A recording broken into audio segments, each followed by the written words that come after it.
मोदी जी, मैं आपसे कहना चाहता हूँ, हाँ आपसे ही, हाँ ठीक सुन रहे हो। अगर अभी भी समय है, तिहाड़ी को तिहाड़ के पीछे भेज दो, या तो देश के 135 करोड़ जनसंख्या के सामने वो आके हाथ जोड़ के माफी मांगे, नहीं तो ये युवा मुंह तोड़ के जवाब दिया। आज वो तिहाड़ी बेरोजगारों के साथ खिलवाड़ कर रहा है। सरकारी नौकरी का क्या मतलब होता है मोदी जी, इसलिए आप सरकारी संस्था बेच रहे हो। आज के डेट में कोई भारतीय जनता पार्टी के तलवा चाट के नहीं रहना चाहता। देश के युवा बता देना चाहते हैं कि युवा शक्ति क्या होती है, और सुधीर चौधरी को इस बात का डर है। सुधीर चौधरी के खिलाफ एक दिन हम धरने पे बैठते हैं, ताकि आने वाला समय में कोई भी पत्रकार ऐसी हरकत न करे। चलेंगे। अनुराग, देश बदल चुका है, अब मोदी जी फिर से आएंगे। मोदी जी नहीं आएंगे सर, ये मैं लिख के दे दूं, और 24 में अगर ये आएंगे तो धोखाधड़ी से आएंगे, क्योंकि मोदी जी हमेशा उटपटांग कर देते हैं। आपने देखा होगा ईवीएम घोटाला, ईवीएम में भी मिस्टेक। मोदी जी अगर वास्तविक मुद्दों पे बात करना चाहते हैं, मोदी जी एक बार ऐसा आके बोल दें कि अगर मैंने महिला सशक्तिकरण किया हो तो ही मुझे 24 में वोट दो, अगर मैंने आपके बच्चों के लिए स्कूल बनाया हो तो ही मुझे वोट दो, अगर मैंने किसान और जवान की बात की हो तो ही मुझे वोट दो, अगर मैंने देश के विकास के लिए 8,500 करोड़ रुपए जो मैंने अपने लिए हेलीकॉप्टर खरीदा है, उस पैसे से मैंने देश के लिए सदुपयोग किया हो तो ही मुझे वोट दो, अगर मैंने सदन में महंगाई का माल लिया हो तो ही मुझे वोट दो। मोदी जी अगर ऐसा 4-5 शब्द ही बोल देंगे ना, मैं सर ईमानदारी से बताता हूँ, मोदी जी को 5 वोट मिल जाएगा। अच्छा, मीडिया आजकल बड़ा अच्छा काम कर रहा है बेरोजगारी को लेकर। आजकल एक एंकर भी बहुत हाईलाइट। हाँ, वो तिहाड़ी क्या कर दिया उसने? तिहाड़ी ने कहा है कि नौकरी लेना मतलब घुस लेने के लिए, कि सरकारी नौकरी के लिए लोग लाइन में लड़े, उनके लिए योग्यता नहीं होती, सरकारी नौकरी के लिए लाइन में लग जाते। एक चीज बताइए पत्रकार महोदय, कि अगर मेरे पास योग्यता होगी तभी तो मैं उस कतार में खड़ा होऊंगा। और इस तिहाड़ी को युवाओं से माफी मांगनी चाहिए, देश के बेरोजगारों से माफी मांगनी चाहिए। और मोदी सरकार आज भी खामोश है।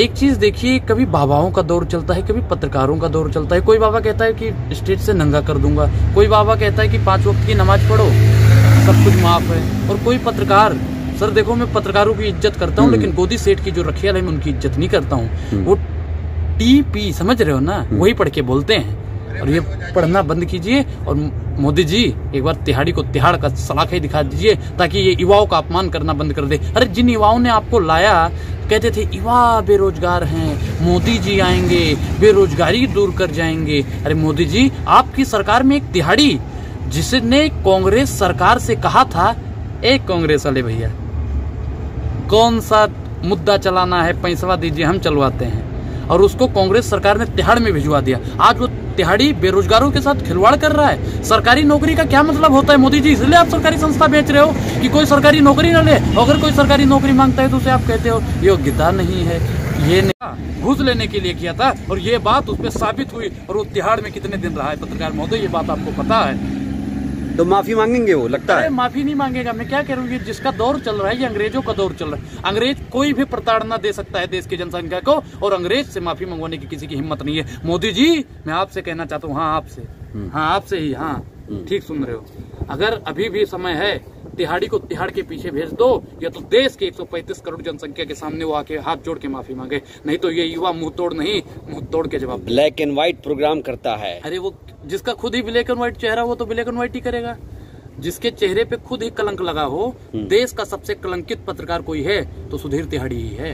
वो तिहाड़ी है सर। तो आज तक ने उसे क्यों रखा है? स्किल है उसके अंदर। क्या कह रहा हूँ कि स्किल है उसके अंदर। आप हो ना, आप भारतीय जनता पार्टी की दलाली करने में लग जाओ, आपको रख लेंगे। मैं दलाली करने लग जाऊं, मैं तो नहीं करूंगा, तो आपको नहीं रखा जाएगा। और अगर आपको पता चल गया ना मोदी जी को कि आपके चैनल पे ये बातें चल रही हैं, तो आपके चैनल को भी खरीद लिया जाएगा, यूट्यूब कंपनी भी खरीद ली जाएगी, और मोदी सरकार के जो खिलाफ बोलता है उसको खरीद लिया जाता है। तो क्या जिस तरीके से युवाओं में, बेरोजगारों में आक्रोश है इस बयान को लेकर कि ये स्किल नहीं है, ये सरकारी नौकरी चाहते हैं, इनको दर्द क्यों है इनके पेट में? इनके पेट में इसलिए दर्द है कि इन्होंने जो मलाई खाई है। भैया अगर कोई काबिल बन जाएगा देश के IAS PCS जो बड़े बड़े पद पे बैठेंगे तो रिसर्च करेंगे, क्योंकि आज के डेट में कोई भारतीय जनता पार्टी के तलवा चाट के नहीं रहना चाहता। देश के युवा बता देना चाहते हैं कि युवा शक्ति क्या होती है, और सुधीर चौधरी को इस बात का डर है, वर्तमान सरकार को इस बात का डर है कि अगर युवा आ गया सही रूप से, सही ढंग से अगर जागरूक हो गया, तो देश को तो सुधार देगा और हमें भी साथों साथ सुधार देगा। इसलिए सुधीर चौधरी जी से ये बयान दिलवाया गया है। और सुधीर चौधरी जी, अभी भी समय है, सुधर जाओ, नहीं तो ये युवा जिस दिन आ गया ना अपने आप पे, तो कोई बचाने नहीं आएगा। तो क्या ये बयान दिलवाया गया? बिल्कुल। वो इतना नादान पत्रकार है? बिल्कुल जो टीपी पढ़ के बोल रहा हो। अब सर एक चीज बताइए कि मुझे कोई चिट्ठा मिला है, हाँ जी हाँ यही पढ़ना है, आज यही पढ़ना है, इन लोगों को एक गोदी सेठ जो हैं चिट्ठा देते हैं, आज सिर्फ पूरा दिन यही करना है। जैसे 5 बजे से आप रात 11 बजे तक देखते हैं पत्रकार महोदय कि सिर्फ और सिर्फ हिंदू मुसलमान पढ़ाया जाता है, ठीक उसी प्रकार सुधीर चौधरी जी को टीपी पढ़ा के भेजा जाता है। आज जो युवाओं को बोलो, कल महिला को बोलेगा, परसों किसान को बोलेगा, नरसों जवान को बोलेगा। और अगर आज ही मोदी सरकार इस पे कार्रवाई नहीं करती ना, तो देश की एक एक आवाम पे बोलेगा। तो आप युवाओं को क्या संदेश देंगे? युवाओं से तो मैं कहना चाहता हूँ कि युवा भाई, मेरे जितने भी युवा भाई हैं, सुधीर चौधरी के खिलाफ एक दिन हम धरने पे बैठते हैं, ताकि आने वाला समय में कोई भी पत्रकार ऐसी हरकत ना करे। चलेंगे आज तक के सामने? बिल्कुल चलेंगे। मैं आज तक क्या, जितने भी चैनल सबके सामने चलूंगा। तिहाड़ी को बोलूंगा, उसने अपमान किया, युवाओं का अपमान किया, हमारा आत्मसम्मान से उसने खिलवाड़ किया है। चलिए, थैंक यू।